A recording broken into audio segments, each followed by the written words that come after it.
జై తెలుగుదేశం, జై తెలుగుదేశం. మిమ్మల్ని అందరినీ ఒక ప్రశ్న అడగాలనుకుంటున్నా. ఎంతమంది ఈ టీము, ఎంతమంది ఈ టీం రాబాయ్? ఇవ్వగలం, గుర్తుందా? నేనైతే మర్చిపోలేదురా స్వామి, ఇంకా గుర్తుంది. ఆనాడు కార్యకర్తలు పడుతున్న కష్టాలు నేరుగా చూసా, ప్రజలు పడుతున్న ఇబ్బందులు నేరుగా చూసా. అవన్నీ తెలుసుకున్న తర్వాతనే బాబు సూపర్ 6 రూపొందించి ఈరోజు సూపర్ హిట్ చేసిన ఘనత ఒక తెలుగుదేశం పార్టీది. ఎత్తిన పసుపు జెండా దించకుండా, మడిమ తిప్పకుండా తెలుగుదేశం పార్టీకి కాపలా కాసిన ప్రతి కార్యకర్తకి శిరస్సు వంచి నేను పాదాభినందన చేస్తున్నా.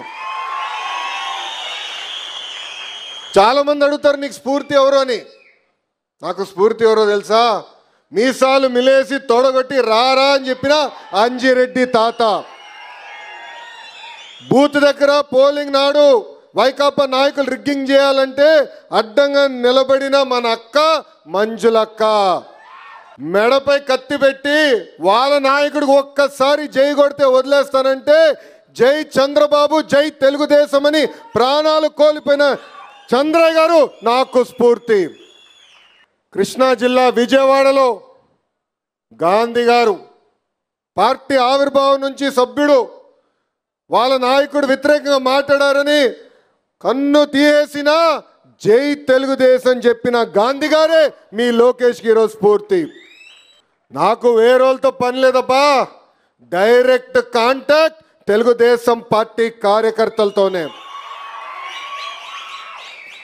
అందుకే ఎన్ని పనులున్నా, ఎంత పని ఒత్తిడి ఉన్నా కావాలంటే ఒక ప్రభుత్వ కార్యక్రమాన్ని ఒక్కటి తగ్గించుకుందాం, కానీ ప్రతి కార్యకర్తని కలవాలి, వాళ్ళతో ఫోటో దిగాలి, వాళ్ళ సమస్యలు తెలుసుకున్న తర్వాతనే ఆ నియోజకవర్గం నుంచి వెళ్తున్నాం. ఇది నేనే కాదు, జాతీయ అధ్యక్షులు గారు, గౌరవ ముఖ్యమంత్రి చంద్రబాబు నాయుడు గారు కూడా ఈరోజు అమలు చేసే పరిస్థితి. అంటే ఒక పద్ధతి ప్రకారం మనం ముందరికి వెళ్తున్నాం, అహర్నిశలు కష్టపడుతున్నాం. గతంలో కంచుకోట అంటే ఒక హిందూపూర్ గుర్తొచ్చేది, ఒక కుప్పం గుర్తొచ్చేది. కానీ ఆ చరిత్ర మీరు తిరిగి రాశారు, మీరే తిరిగి రాశారు. సర్వే రిపోర్ట్లు చూస్తే నేనే ఆశ్చర్యపోయా, ఈ డేటా లేదో తప్పుందిరా భయ్, ఇన్ని సీట్లు కడపలో వస్తాయా? దేవుడి గడప కడపలో ఇన్ని సీట్లు మళ్ళీ వస్తాయా అనుకున్నానే. కానీ దాని వెనకాల మీ చౌంట్ ఉంది, మీ రక్తం ఉంది. ఎవరు ఊహించిన విధంగా పులివెందల ఎమ్మెల్యే దిమ్మ తిరిగే విధంగా దెబ్బ కొట్టింది తెలుగుదేశం పార్టీ కార్యకర్తలు, కడప ప్రజలు. ఆ దెబ్బ అహంకారానికి వ్యతిరేక, ఆ దెబ్బ కుటుంబ పాలనకి వ్యతిరేక. కడప టౌన్ గెలిచి ఎన్ని దశాబ్దాలు ఏందో తెలీదు, అలాంటిది మొన్న మాధవి గారు భారీ మెజారిటీతో గెలిచారు. మన చైతన్యాలో ఎలాంటి యాక్సిడెంట్లు లేవు, యాక్సిడెంట్లే ఉండవు, అన్ని బై డిజైనే ఉంటుంది. కష్టపడ్డాడు, పాదయాత్ర నాతో చేశారు, పెద్దయినా కూడా చేశారు. వద్దులేనా బండి ఎక్కంటే ఒకరోజు వెళ్ళాడు 5 నిమిషాలు, మళ్ళీ వచ్చి నా వల్ల అవుట్లే నీతో నడుస్తారా భయ్ అన్నాడు. నా స్పీడ్కి నా స్టైల్కి నడిచి అని ఇబ్బంది పడ్డా. మీరు కష్టపడ్డారు, ఆర్నిసలు పని చేశారు, అనేక కార్యక్రమాలు చేశారు, కేసులు పెట్టించుకున్నాం, ఇంటి నుంచి కూడా బయటికి రానా, అన్ని రకాలుగా అవమానించారు. సొంత ఇంట్లో ఉన్న మహిళలను అవమానించారు, నా తల్లిని కూడా అవమానించారు. కానీ ఆనాడే చెప్పా, ఈ తెలుగుదేశం పార్టీ తగ్గేదే లేదని. ఎప్పుడు ఊహించిన విధంగా ప్రజలు మనం గెలిపించారు. అంటే ఒళ్ళ దగ్గర పెట్టుకుని మనం పని చేసుకోవాలి. ఆర్నిసలు ప్రజలకు అందుబాటులో ఉండాలి, వాళ్ళ సమస్యలు తెలుసుకోవాలి. దేవుడు కూడా అందరి కోరికలు తీర్చలేరు, కానీ కనెక్షన్ ఉండాలి, ప్రజలతో మమేక్యం అవ్వాలి. ఇప్పటి నుంచి కష్టపడాలి. 151-11 అయిందంటే అది వాళ్ళ అహంకారం. మన పార్టీ బ్లడ్ డిఎన్ఎల్లోనే అహంకారం లేదు. ఇది మన పార్టీ, ఇది మన కుటుంబం. సమస్య ఏమున్నా మనం పోరాడాలి, మన మధ్యలో పోరాడాలి. మీరందరూ అనుకోవచ్చబ్బా లోకేష్కి ఏముంది లేరబ్బా అక్కడ అనుకున్నంత అవుతుందని, అంత సీన్ లేదు రాబాయ్. నేను జగన్ గారితో ఎంత పోరాడానో 5 రెట్లు ఎక్కువ చంద్రబాబు నాయుడు గారితో నేను పోరాడా. రూమ్లో మాట్లాడా, సార్కి చెప్పాను, లేదు సార్ ఇట్లా కాదు ఇట్లా మార్చితే బాగుంటుందని. ఆయన ఒప్పుకోరు. మళ్ళీ రెండోసారి, మూడోసారి 4వ సారి తిట్లు తిన్న రోజు కూడా ఉన్నారా స్వామి? మీరు ఎవరైనా తప్పు చేస్తే నాకే పడితే అక్షంతలైన దగ్గర నుంచి. కానీ నమ్మకున్న సిద్ధాంతాల కోసం నేను పోరాడా, నేను వదలుపెట్టలా. జిల్లా పార్టీ నుంచి పార్లమెంట్ పార్టీ చేసాక 2 సంవత్సరాలు పట్టింది నాకు, కష్టపడా. లేదు నమ్ముకున్నాను, మార్పు రావాలి అనుకున్నాను, చేసి సాధించాం. అట్లా మీరు చేయాలి. గ్రామ స్థాయి నుంచి, మండల స్థాయి నుంచి, నియోజకవర్గ స్థాయి నుంచి ఏ మార్పు అయితే మనం ఆశిస్తున్నామో అది అయ్యే వరకు మనం వదిలిపెట్టకూడదు. బయటికి రావాలి, పని చేయాలి. ఇది మన పార్టీ, ఇది మన కుటుంబం. ఈరోజు కాదా, రేపు కాదా, ఎల్లుండి మనకి న్యాయం జరుగుతుంది, పార్టీ మనకు అండగా నిలబడుతుంది. దయచేసి ఇది ప్రతి కార్యకర్త తెలుసుకోవాలి. ఈరోజు పులివెందుల ఎమ్మెల్యే గారు కొన్ని విషయాలు మాట్లాడారు. అబ్బా, చాలా రోజుల తర్వాత పులివెందుల ప్రజలు గుర్తొచ్చారు. ఇంకే చాలామంది అడిగారు నన్ను, చంద్రబాబు నాయుడు గారు బయటికి రావాలంటే గేట్కి తాళి కట్టారు. చంద్రబాబు నాయుడు గారు కుప్పంకి వెళ్ళాలంటే డిఎస్పీని అడ్డంగా పెట్టి కుప్పానికి వెళ్ళేదానికి లేదని చెప్పారు. ఒక్క వ్యక్తిని పరామర్శించేదానికి వెళ్ళి ఏకంగా 2 చంపొచ్చాడు. అబ్బాయి, ఒకరినేమో అంబులెన్స్లో చంపారు, ఇంకొకరేమో పబ్లిక్ మీటింగ్లో ఊపిరాడిగా చనిపోయాడు. జెడ్పీటీసీ గురించి ఏం చెప్పాలి? డిపాజిటే రాని పరిస్థితి. పులివెందల్లో స్వేచ్ఛగా ఎన్నికలు జరిగితే అందరం కష్టపడితే జగన్ అనే వ్యక్తి గెలిచే స్థితి ఉండదు. అది దయచేసి మనందరం గుర్తుపెట్టుకోవాలి. కష్టపడాలి, ప్రజల దగ్గరికి వెళ్ళాలి, ప్రజలతో మనం మమేక్యం అవ్వాలి. ఇప్పుడు బయటకు వస్తున్నాడు ఉల్లిపాయల గురించి, ఉల్లిపాయ ధరల గురించి చంద్రబాబు నాయుడు గారు మొన్నటి నుంచే రివ్యూ చేస్తున్నారు. క్వింటాల్కి 1200 రూపాయలు మద్దతు ధర ఇచ్చి కొనుగోలు చేయండి అని చెప్పిన తర్వాతే ఈ మహాన్మాడు గుర్తొచ్చినట్టుంది. ఉల్లిపాయ బంగాళదుంపల మధ్య తేడా తెలియదురా స్వామి, తేడా తెలీదు. ఈరోజు వచ్చి హెరిటేజ్ స్టోర్ అన్నాడు. అయ్యా జగన్ గారు, స్టోర్లు అమ్మేసి 8 సంవత్సరాలు అయింది, 8 సంవత్సరాలు అయిపోయింది. అవన్నీ ఫ్యూచర్ రీటైల్, రిలయన్స్ రీటైల్ స్టోర్లుగా మారిపోయినాయి. అది కూడా పాపం ఆయన తెలియదు. అలా ఉంది పరిస్థితి. అంటే వాస్తవాలకి దూరంగా ఉంటే అదే అట్లనే ఉంటుంది. అందుకే వాస్తవాల దగ్గర ఉండాలా, ప్రజల సమస్యలు తెలుసుకోవాలా, ప్రజలతో మమేక్యం అవ్వాలా. మన పార్టీలో ఏ మార్పు రావాలో దానికి మనందరం అహర్నిశలు కష్టపడాలని ఈ సభాముఖం మిమ్మల్ని అందరినీ కోరుతున్నాం. ఈరోజు హామీలు, పెన్షన్ 200 రూపాయలు పెన్షన్ 2000 ఎవరు చేశారండి? మనం చేసాం. 3000 రూపాయలని ఒకే సంతకంతో 4000 రూపాయలు చేసింది ఎవరు? తెలుగుదేశం పార్టీ. దశల వారీగా 1 సంవత్సరం ఇంత, 1 సంవత్సరం అంతలా ఒకే షాట్లో పెంచాం. వికలాంగులకు వస్తున్న 3000 రూపాయలు పెన్షన్ 6000 రూపాయలు చేసింది ఎవరు? మన పార్టీ. అంటే సంవత్సరానికి 72,000 రూపాయలు వాళ్ళకి వస్తుంది. బెడ్కే పరిమితం అవుతే ఏకంగా నెలకి 15,000 రూపాయలు భారతదేశంలో ఇస్తున్న ఏకైక ప్రభుత్వం మన ప్రభుత్వం. అన్నా క్యాంటీన్ వాళ్ళు మూసేస్తే తిరిగి ప్రారంభించాం. ఏకంగా మనం ఈరోజు దీపం పథకం ద్వారా ఉచితంగా గ్యాస్ సిలిండర్లు కూడా అందజేస్తున్నాం. ఇంకో పక్కన తల్లికి వందనం మొన్న డబ్బులు వేసాం. అన్నదాత సుఖీభవ మొదటి విడత డబ్బులు వేసాం. ఇంకా స్త్రీ శక్తి మహిళలకు ఆనాడు హామీ ఇచ్చాం. ఆర్టీసీ బస్సులో ఉచితంగా ప్రయాణించే హక్కు మీకు కల్పిస్తాను, కల్పించిన ఘనత కూడా ఈ ఎన్డీఏ ప్రభుత్వం అందని ఈ సభాముఖం మీ అందరికి తెలియజేస్తున్నాం. ఇచ్చిన హామీలు ఒక పద్ధతి ప్రకారం ఒక పక్కన నిలబెట్టుకుంటున్నాం. ఇంకో పక్కన మన్ని అంత మెజార్టీతో గెలిపించారంటే ప్రజలు ఉద్యోగాలు, ఉపాధి కల్పించమని. నా ఇప్పుడు కూడా గుర్తు, పాదయాత్రలో గంగాధర్ నెల్లూరు కాన్స్టిట్యున్సీలో చివరి గ్రామం, ఆ తర్వాత నైట్ హాల్ట్. ఆ గ్రామంలో నడుస్తుంటే ఒక తల్లి కూర్చుంది, మంచిగా బజ్జీలు వేస్తుంది, బోండాలు వేస్తుంది. తల్లి పక్కన కూర్చున్నాం. తల్లిని అప్పుడు అడిగా, ఏంటమ్మా ఎలా ఉంది పరిస్థితి, ప్రభుత్వం నుంచి మీరేం ఆశిస్తున్నారని. అప్పుడు తల్లి చెప్పింది, 30 సంవత్సరాలుగా అక్కడ అమ్మ బోండాలు అమ్ముతుంది. 30 సంవత్సరాలుగా రూపాయి జమ చేసింది. మద్యంకి భర్తని పోగొట్టుకున్న వ్యక్తి. ఆమెకి 2 అబ్బాయిలు, ఇద్దరిని బాగా చదివించింది. చదివిచ్చే ఆమె నన్ను ఆ రోజు కోరింది, మా 2 అబ్బాయిలకి ఉద్యోగం కల్పించండి, ఇంకా ప్రభుత్వం నుంచి నాకు ఎలాంటి అవసరం లేదని.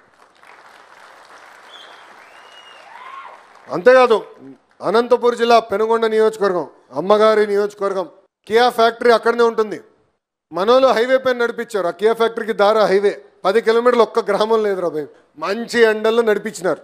ఒక్క ఫోటో సెల్ఫీ దిగాలి, కియా ఫ్యాక్టరీ మనంగా తీసుకొచ్చింది, ప్రజలందరూ తెలియజేయాలని. అడుగడుగున ప్రజలు ఆపారు. దాంట్లో ఒక చెల్లమ్మ వెనకాల నుంచి పరిగెత్తుకుంటూ వచ్చి, అన్నా మీతో మాట్లాడాలి అనేది. ఏంటమ్మా నడుస్తూ మాట్లాడు అన్న. లేట్ అయింది, నడుస్తూ మాట్లాడాను.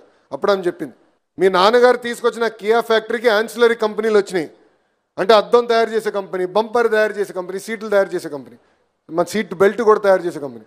అలా ఒక కంపెనీలో నేను పనిచేస్తున్నాను. నెలకి 40,000 రూపాయలు నేను సంపాదిస్తున్నా. నాన్నగారు చంద్రబాబు నాయుడు గారికి ధన్యవాదాలు తెలుపన్నా అని చెప్పింది. ఆమెను అడిగా, దీని ముందర ఏం చేసేవాడు తల్లి? నేను ఇల్లు చూసుకునేవాడు నాన్న, ఇంజనీరింగ్ మెకానికల్ చేసే కానీ ఇల్లు చూసుకునేవాడు.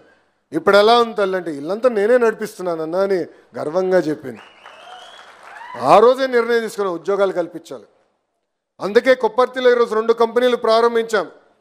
కొప్పర్తికి కనీసం 1,00,000 మంది పనిచేసే విధంగా కంపెనీలు తీసుకొచ్చే బాధ్యత నేను తీసుకుంటానని ఈ సభాముఖంగా హామీ ఇస్తున్నా.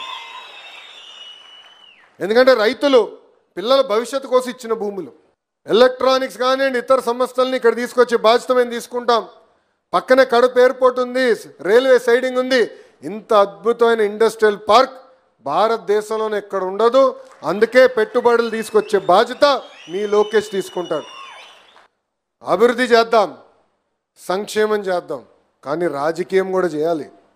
గెలిచేసాం అంత బాబు గారు చూసుకుంటారు, గెలిచేసాం అంత లోకేష్ చూసుకుంటాడు, కుదరదు. అధికారంలో ఉన్న ప్రతిపక్షంలో ఉన్నట్టే వ్యవహరించాలి. వాళ్ళు తప్పుడు స్టేట్మెంట్ ఒక్కటి చేసినా సమాధానం చెప్పాల్సిన బాధ్యత ఇక్కడ ప్రతి కార్యకర్త పైన ఉంది. అరే, సొంత బాబాయిని వాళ్ళు లేపేసి మన పైన వేశారు స్వామి.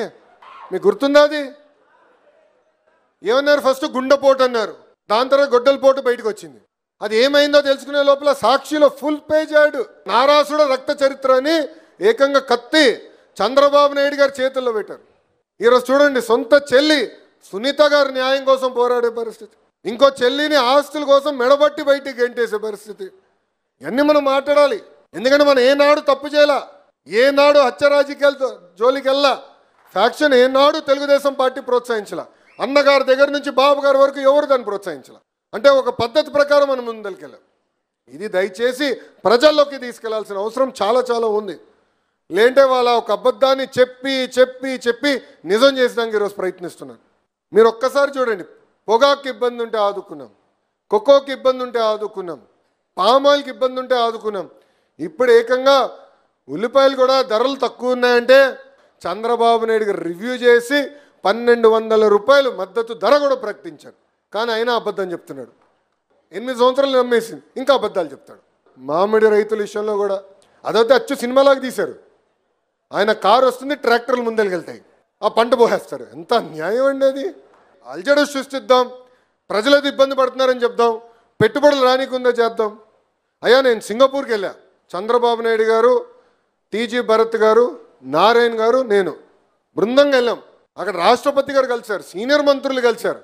కానీ వాళ్ళందరికీ వైకాపా కార్యకర్తకు ఈమెయిల్ పెడతాడండి, ఆంధ్ర రాష్ట్రంతో మీరు వ్యాపారం చేయొద్దు, ఆంధ్ర రాష్ట్రంలో ప్రభుత్వాలు ఈరోజు రేపు మారిపోతాయంట. అంటే ఎంత అన్యాయం చూడండి. అంటే పెట్టుబడులు రాకూడదు, యువకులకు ఉద్యోగాలు ఉపాధి రాకూడదు, అడుగడుగునా ఇబ్బంది పెడితే మనకి రాజకీయ భవిష్యత్తు ఉంటుందని అలాంటి ఆలోచనతో ఈరోజు పులివెందుల ఎమ్మెల్యే పనిచేసే పరిస్థితి. అందుకే అబద్ధాలని తిప్పికొట్టాల్సిన బాధ్యత మనందరిపైన ఉంది. ఏ ఆశతో అయితే ప్రజలు మనం గెలిపించారో ఆ ఆశలు నిలబెట్టుకోవాల్సిన బాధ్యత మన పైన ఉంది. ప్రతిపక్షంలో ఎలా పనిచేసామో అధికారంలో కూడా అలానే పనిచేయాల్సి ఉంది. ఈరోజు గౌరవ ముఖ్యమంత్రి గారిని చూసారు, ఎవరన్నా ఏం జరుగుతున్నాడు చూసారా?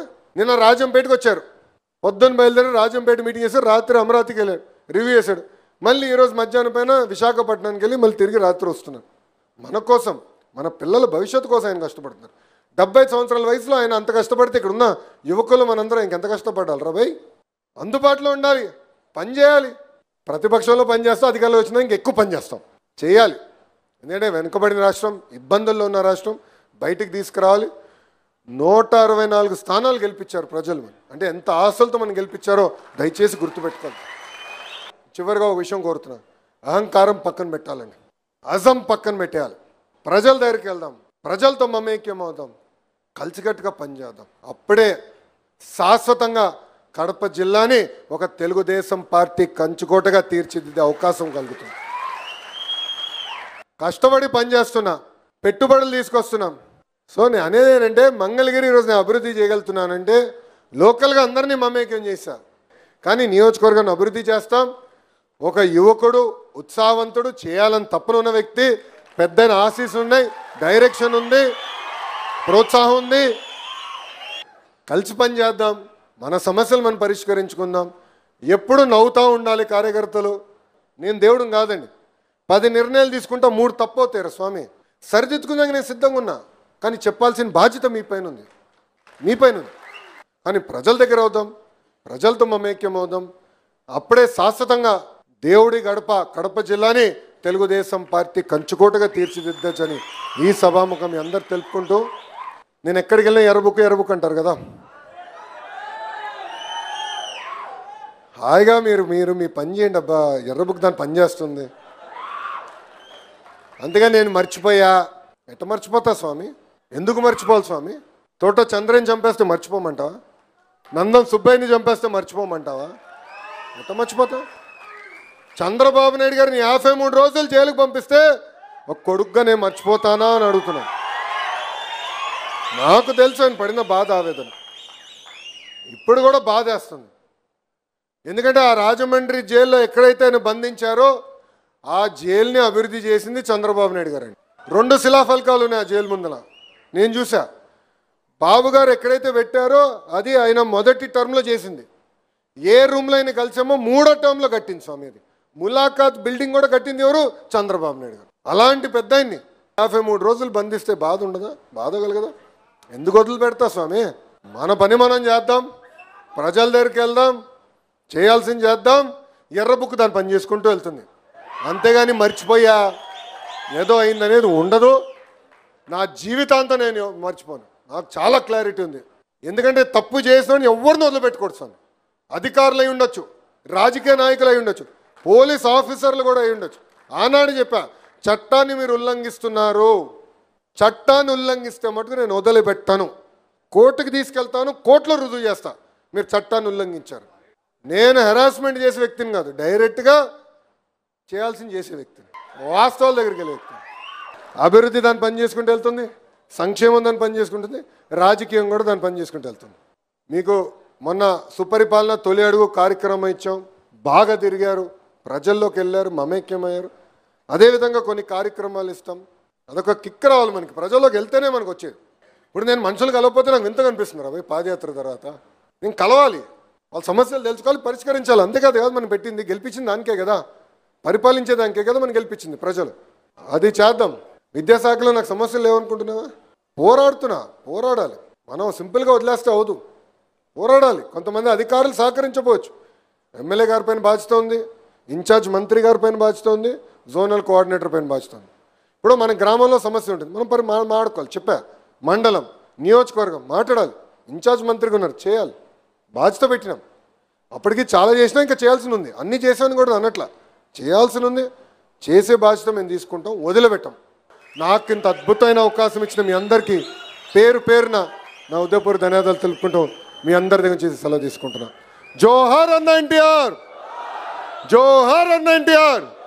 చంద్రబాబు నాయుడు గారి నాయకత్వం, చంద్రబాబు నాయుడు గారి నాయకత్వం. జై తెలుగుదేశం, జై తెలుగుదేశం, జై హింద్.